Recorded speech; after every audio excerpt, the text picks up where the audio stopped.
Graça e paz, abençoados! Mais uma vez o canal Luzes da Graça está aqui com você, agora com um novo tema.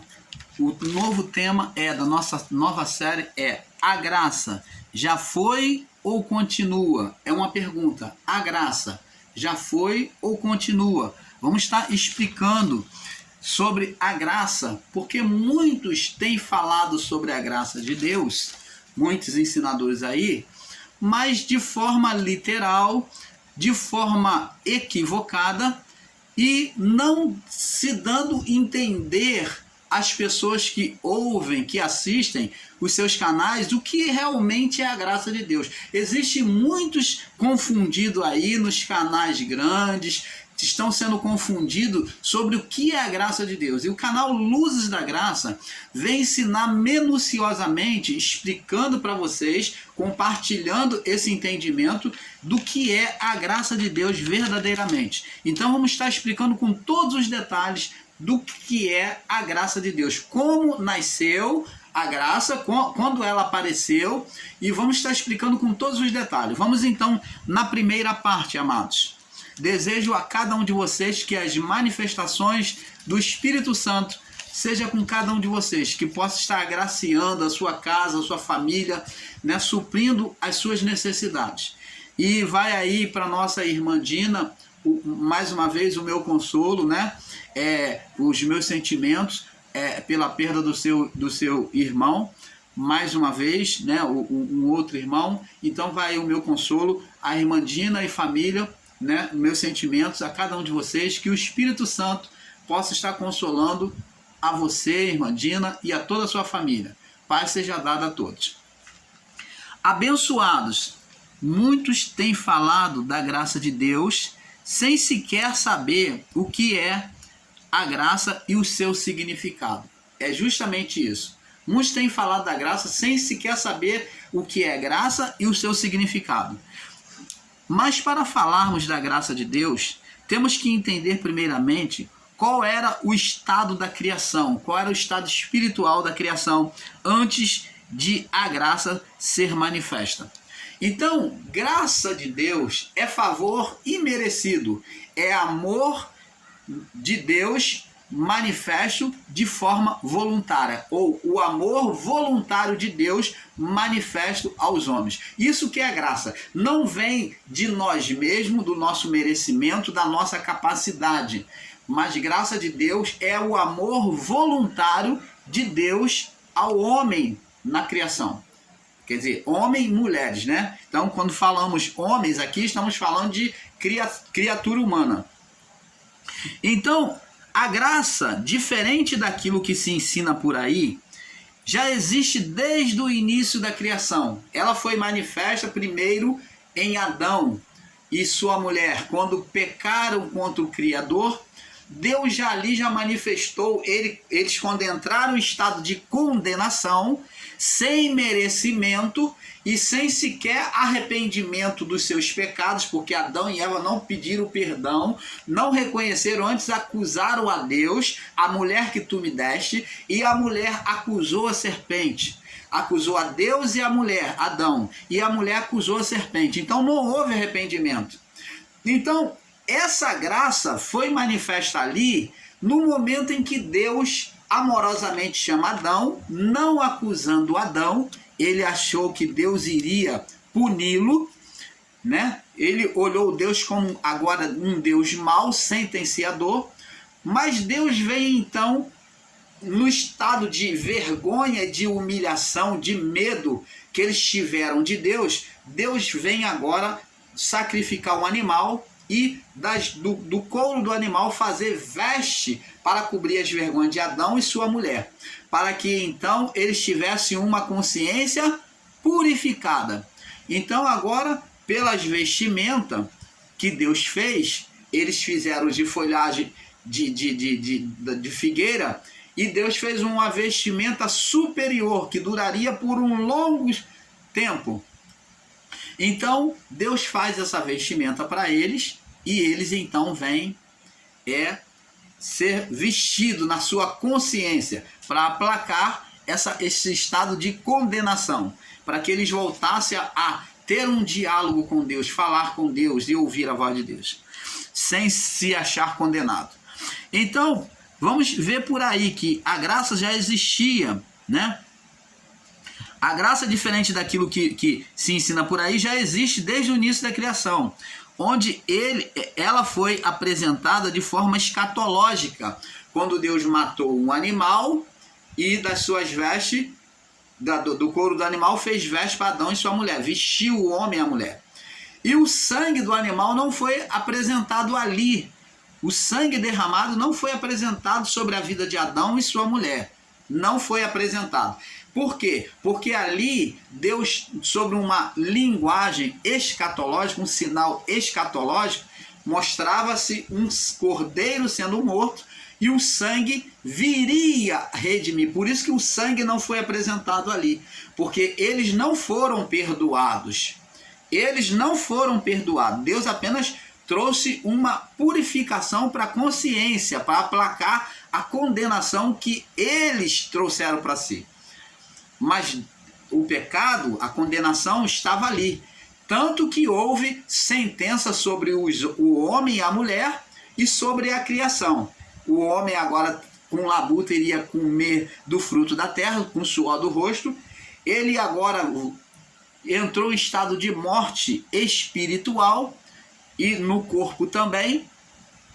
Se morreu no corpo espiritual, morreria no corpo também. Porque o que estabelecia a vida eterna no homem era o espírito, a glória que estava sobre ele. Então, quando esse espírito, essa glória foi apagada, foi afastada dele, foi transformada em um ser maligno, né? Essa glória foi virada ao lado do avesso, ela foi, que era brilho, glória, poder, esse poder agora foi virado ao lado do avesso, então esse poder se tornou maligno, um ser espiritual, Satanás.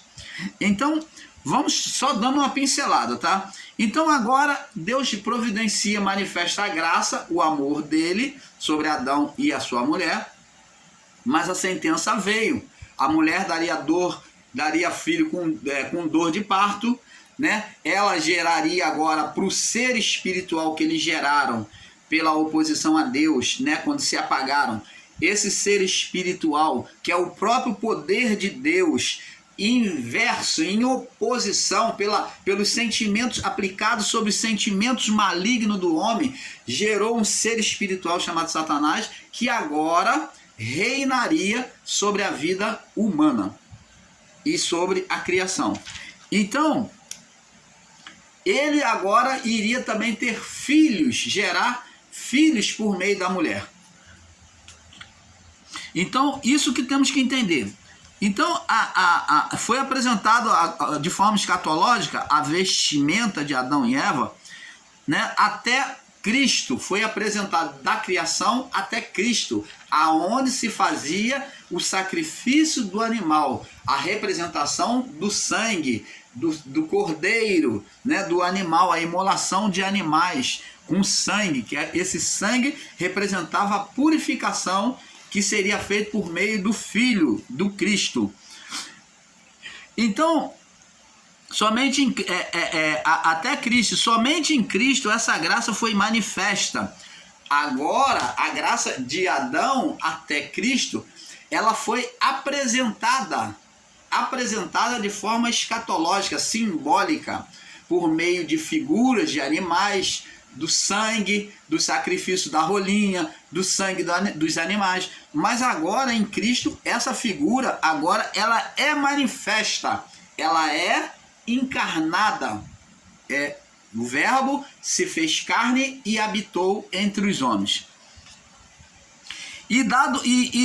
Ela é manifesta e dado a Paulo a revelação da graça. Então Paulo manifestou agora essa graça por meio de Cristo, mas para que essa graça fosse entendida de maneira mais clara aos judeus e principalmente aos gentios, porque não seria possível os gentios compreender esta graça, porque para o judeu talvez eles até entendessem, porque A linguagem de figura era a linguagem do entendimento deles.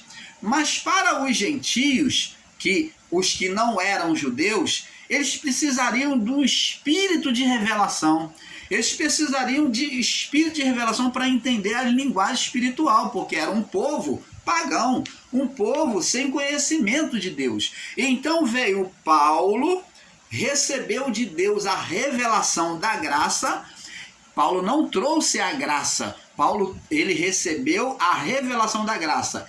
Não foi ele que trouxe por ele mesmo, mas ele recebeu de Deus a revelação ou o entendimento real das figuras apresentado lá atrás, anteriormente, desde o início da criação.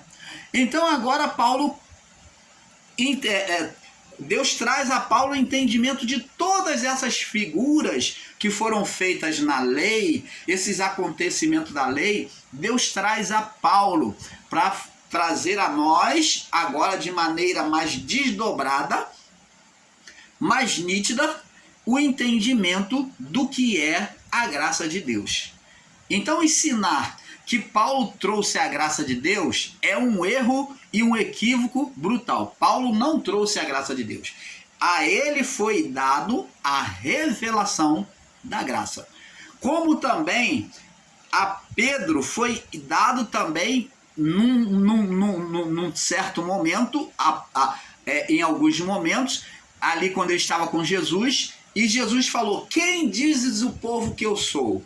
E os discípulos falaram: um diz que tu é um dos profetas, um diz que tu é Jeremias, um diz que tu é Isaías, outros diz que tu é João Batista. Falaram todos os profetas.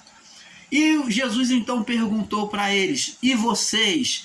Quem vocês acham que eu sou?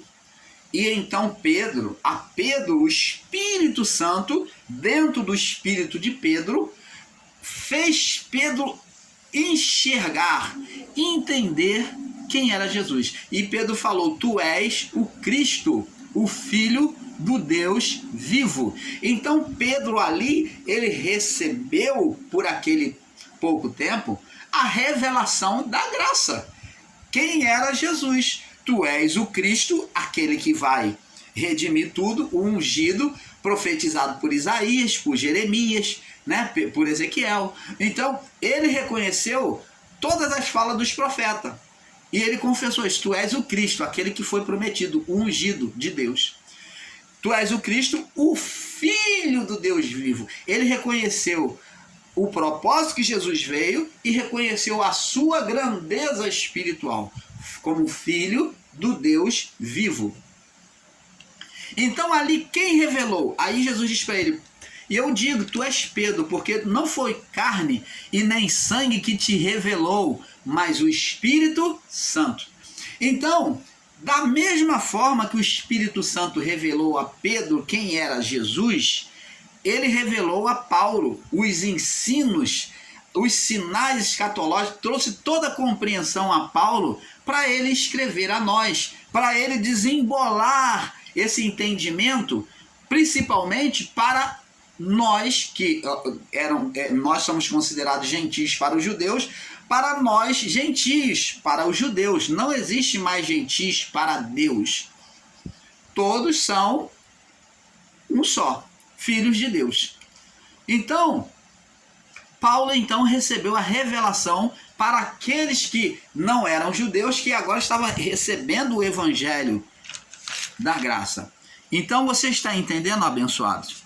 Agora, vamos sobre a palavra de que se é ensinada aí, entender Colossenses. Vamos lá no livro de Colossenses, ou vamos no livro de Mateus primeiro.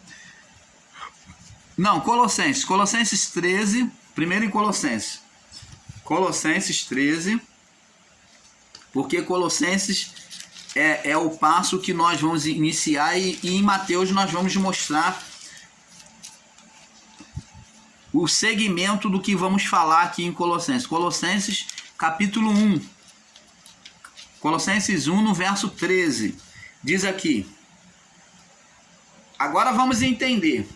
O qual nos tirou das potestades das trevas e nos transportou para o reino do Filho do seu amor. Quem nos tirou das potestades das trevas, ou principados das trevas? Então vamos entender, para nós falarmos sobre isso e entendermos o que é graça, temos que entender que aqui fala-se de potestade e principados, né? Aqui no livro de Efésios também fala dos principados e potestades. O que é umas potestades das trevas, poderes das trevas? Potestades é poderes das trevas. Que poderes das trevas são esses? São poder da escuridão? Não. Essas trevas aqui, dita aqui, são trevas espirituais que aconteceu lá no início da criação. Vamos ver, segura aí. Então diz aqui, o qual nos tirou das potestades das trevas e nos transportou, quer dizer, nos tirou de um lado para o outro, de um lado espiritual para um outro estado espiritual. Por quem? Para o reino do Filho do seu amor, que é Cristo. Agora vamos ver e vamos entender aqui em Gênesis capítulo 1, no verso 26 em diante. Vamos ler para termos o entendimento aonde é que começou essa potestade, aonde é que os principados das trevas começou a reinar. Vamos entender aqui sobre as palavras. Vamos agora receber a iluminação da palavra do Pai. Diz assim, e disse Deus, olha só, vamos observar. E disse Deus, façamos o homem a nossa imagem conforme a nossa semelhança. Ó, preste atenção. Deus então está dizendo que o homem seria feito à imagem e semelhança. Como? Corpo, espírito, alma e corpo. Imagem e semelhança. Reflexo. Imagem. Imagem, aonde que é imagem? No espírito. Ó, alma. O homem, como Deus tem espírito, Deus é espírito. Deus tem alma? Tem. Deus tem desejos. A alma que manifesta os desejos, as vontades. Negar isso é não entender a palavra do Pai, é ser ignorante. Se você não pode admitir que Deus ele tem alma, você é um ignorante em relação às coisas de Deus. Você precisa aprender tudo de novo, porque ele manifesta a vontade dele, né? Ele manifestou na criação, quando formou o homem, a criação, ele manifestou a vontade dele. Então Deus tem espírito, alma e tem corpo. Aí outra coisa que você vai considerar um absurdo, né? Deus tem corpo? Tem. Corpo espiritual. Deus tem corpo e ele deu um corpo físico a Adão, que o corpo era físico e espiritual. Um corpo incorruptível, incontaminável. Um corpo sem corrupção de pecado. Formou Adão perfeito. Deus tem um corpo espiritual. Adão perdeu o corpo espiritual e passou a viver sobre o corpo físico. Ele perdeu o corpo celestial e passou a viver sobre o corpo físico.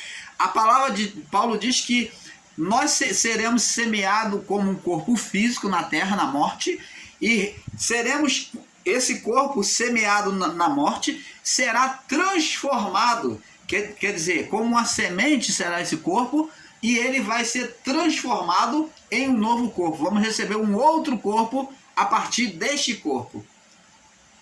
Você está entendendo, amado? Deus tem um corpo espiritual. Como Cristo ressuscitou com um novo corpo, um corpo semeado igual à sua feitura. Mas aquele corpo não era um corpo corruptível que Cristo ressuscitou. Ele atravessou paredes, né? Mostrou todas as marcas, mostrando que era aquele mesmo corpo, mas transformado, incorruptível. E da mesma forma, quando morrermos neste corpo, seremos semeados por este corpo, e esse corpo vai ser transformado em um corpo incorruptível. Ele vai voltar agora para Deus incorruptível, como de Cristo. E diz aqui, façamos o homem à nossa imagem, conforme a nossa semelhança. Agora vamos observar aqui, aí entra agora, o homem era como Deus, espírito, corpo e alma, espírito, alma e corpo, imagem e semelhança, e ele agora vem receber como Deus, na sua natureza divina nos céus, ele vem receber autoridade e poder, a mesma semelhança de Deus em poder. O homem foi colocado como Deus reina nos céus, foi colocado para reinar na terra. Vamos ver agora, vírgula. E domine sobre os peixes do mar. Opa, tá dando domínio, tá oferecendo agora um domínio, um reino para o homem. A criação foi um reino para Adão reinar, domínio para Adão dominar, reinar. Então, Deus mostra para nós na palavra que a criação foi um reino entregue a Adão para dominar, reinar. Guarda isso aí. Domine sobre os peixes do mar. O homem tinha o domínio, ele recebeu o domínio, o poder sobre os peixes do mar. Sobre mais o que, irmão Paulo? E sobre as aves do céu, dominar as aves do céu. Tá vendo? Sobre o gado, sobre toda a terra, sobre todo réptil que se move sobre a terra. Então domine sobre todos os animais. E criou Deus o homem à sua imagem, e a imagem de Deus o criou, tanto no plano físico como no plano espiritual. E Deus os abençoou e disse: frutificai e enchei a terra, e sujeitai-a e dominai sobre os peixes do mar, sobre as aves do céu, sobre todo o animal que se move sobre a terra. E disse Deus: eis que vos tenho dado toda erva que dê semente, que está sobre a face de toda a terra, de toda a árvore que há fruto e dê semente, ser-vos-á para alimento. E todo animal da terra, e todas as aves do céu, e todo réptil da terra, em que há alma vivente, toda erva verde será para alimento, e assim foi. Então vê que aqui Deus concede poder ao homem sobre toda a criação, sobre todos os animais. Então está aqui um domínio do homem sobre a criação, aonde o homem vai dominar, vai reinar sobre tudo. Então, abençoados, só que nós vemos aqui que o homem reinava e dominava os animais. Mas vamos ver no livro de Daniel, de Ezequiel, no Apocalipse, que fazem representação aonde se mostra as bestas, os animais dominando como reino. É a representação do reino por meio de animais, mostrando que a partir do pecado de Adão, o mundo se tornou avesso. Quando a luz do homem se apagou, então agora o estado se tornou avesso, ao contrário. Ao invés de o homem reinar sobre os animais, dominar sobre os animais, agora nos livros é apresentado o homem dominando sobre, o homem sendo dominado sobre as criaturas, sobre os animais, aonde o urso, o leão, né, o dragão, então são animais, bestas, feras que vêm dominar o homem. Houve uma inversão de valores aí. E é isso que nós, o canal Luz da Graça, vamos estar explicando para você. E aqui diz aqui que no livro lá de Colossenses, que nós lemos, Colossenses, que nós lemos aqui, mostra que ele nos tirou do reino, o qual nos tirou da potestade das trevas, Colossenses 1:13, o qual nos tirou da potestade das trevas, potestade das trevas foi o estado que Adão deixou a criação, aonde agora o ser Satanás vem dominar a criação, esse ser espiritual gerado por Adão e a sua mulher, que foi entregue o poder a ele. Então ele nos tirou da potestade das trevas e nos transportou para o reino reino do Filho do seu amor. Agora vamos ver aqui em Lucas capítulo 4, vamos ver aqui que o homem entregou a um ser espiritual que ele gerou esse poder. Estamos sempre apontando isso para que vocês entendam, né? Lucas 4, no verso 5, diz assim: E o diabo, levando a um alto monte, mostrou-lhe no momento de tempo todos os reinos do mundo. E disse-lhe o diabo, que aqui é a manifestação do ser Satanás sobre a mente do homem, a mente de Cristo. E disse: dar-te-ei a ti este poder, fala sobre um reino de dominação, e a sua glória, porque a mim me foi entregue. Quem entregou? Adão, quando ele mudou o estado da natureza no seu pecado, na sua oposição a Deus. Adão e a sua mulher mudou o estado da natureza quando eles se apagaram, gerando um ser espiritual e entregando a esse ser espiritual o domínio do mundo, da criação, sobre a mente do homem. Então diz aqui, e o diabo, levando ao monte muito alto, mostrou no momento de tempo todos os reinos do mundo. E disse o diabo: dar-te-ei a ti todo este poder e a sua glória, porque a mim me foi entregue. Quem entregou a ele? Adão e a sua mulher. E dou a quem eu quero. Agora ele pede adoração. Vê que agora ele se considera um Deus, esse ser espiritual. Ele se considera agora o Deus. Por quê? Porque esse poder era o poder de Deus que foi transformado ao avesso em opositor por Adão e a sua mulher. Portanto, se tu me adorares, tudo será teu. E Jesus respondendo disse: vai-te para trás de mim, Satanás, porque está escrito: adorarás o Senhor teu Deus e só a ele servirás. Então, amados, aí talvez você vai dizer: então, irmão Paulo, então esse Satanás, quem criou foi o próprio Deus. Então, os irmãos que ensinam que Deus faz o bem, Deus faz o mal, que Deus é o bem, Deus é o mal, está certo. Não. Esse mal passou a existir vindo pelo homem Adão e a sua mulher. Deus nunca formou um ser espiritual. O poder dele era perfeito. É como se você, por exemplo, se colocasse uma veste limpinha em você, né? Colocou em Adão e a mulher, botasse veste limpinha, e Adão e a sua mulher fossem lá e se sujasse tudo, como um porco que vai para a lama. Então eles foram lá e se sujou todo. Então eles sujaram, eles macularam aquelas vestes, eles corromperam aquelas vestes. Então tornou-se um poder corrompido, um poder opositor, que outrora aquele poder era de Deus, mas agora ele está em oposição à criação, a Deus e à criação. Aí existem alguns irmãos que vão dizer: mas irmão Padre, mas Deus não tem inimigo. Tem sim. O homem formou o inimigo para Deus e para ele. Por quê? Porque quando esse inimigo, essa força opositora, contrária a Deus, combatia contra a criação, estava combatendo contra o próprio Deus. Porque o poder é de Deus, a criação é de Deus. A palavra de Deus diz que os céus são céus do Senhor, mas a terra e toda a sua criação, ele entregou aos homens. Ele deu poder a quem? Aos homens, Adão.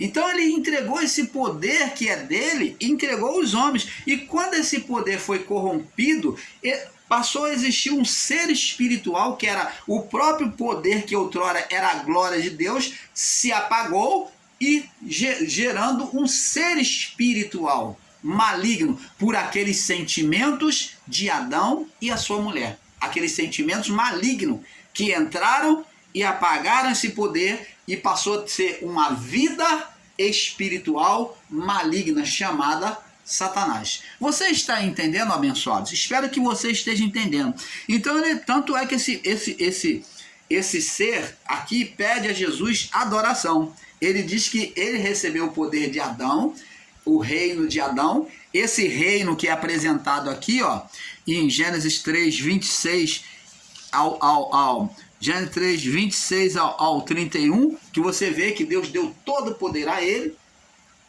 e ele passa agora para as trevas. Ele gera trevas para esse ser espiritual. E ele então vem querer também dominar sobre a mente de Jesus. E ele faz a proposta: tudo isso darei se prostrar me adorardes. Então, abençoado, é isso que temos que entender. Por isso que diz aqui em Colossenses, né? 1,13, o qual nos tirou da potestade, do reino das trevas, dos poderes das trevas, e nos transportou para o reino do Filho do seu amor, né? Agora vamos ver uma palavra que agora faz uma clareza maior em Mateus capítulo 5, verso 14, para nós saltarmos para o próximo vídeo. Mateus 5,14, uma palavra ligada, apontada a partir dessa palavra que nós lemos aí de Colossenses, que é Mateus 5,14, diz assim, ó, Mateus 5, deixa eu ver se o irmão Paulo marcou a referência certa, Mateus 14, Mateus 5,14, diz assim, vós sois a luz do mundo. Ó, Adão se apagou, ele e a sua mulher trouxe as trevas espirituais, trouxe. Então agora Cristo vem trazer a luz. Lá no livro de Colossenses, de Colossenses, nós lemos, no livro de Colossenses nós lemos que ele apagou, diz aqui, nos tirou da potestade das trevas, ó, apagado, ó, poderes das trevas, e nos transportou para o reino do Filho do seu amor. E qual é o reino do Filho do amor de Deus? Que é Jesus. É luz. E diz aqui, ó, vós sois a luz do mundo. Ele diz, eu sou a luz do mundo. Aquele que me segue não andará em trevas. E ele, como luzeiro principal, né, como o sol, ele vem iluminar. Então os discípulos são como as estrelas que iluminadas por Cristo.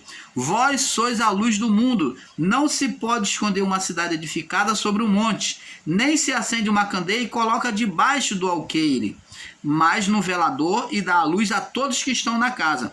Assim resplandeça a vossa luz diante dos homens, para que vejam as vossas boas obras e glorifiquem o vosso Pai que está nos céus. Então os discípulos agora são luz para iluminar no reino de Cristo. Adão, ele trouxe as trevas, ele com a sua mulher, o reino das trevas. E Cristo, o segundo Adão, vem trazer o reino da luz, como está escrito em Colossenses 1,13. Lá no livro de Isaías 60, para nós saltarmos para o próximo vídeo, vai mudar aí a qualquer momento, Isaías, deixa eu ver se eu consigo apontar para vocês antes mesmo de mudar. Isaías 60, no verso 2 e 3. Isaías 60,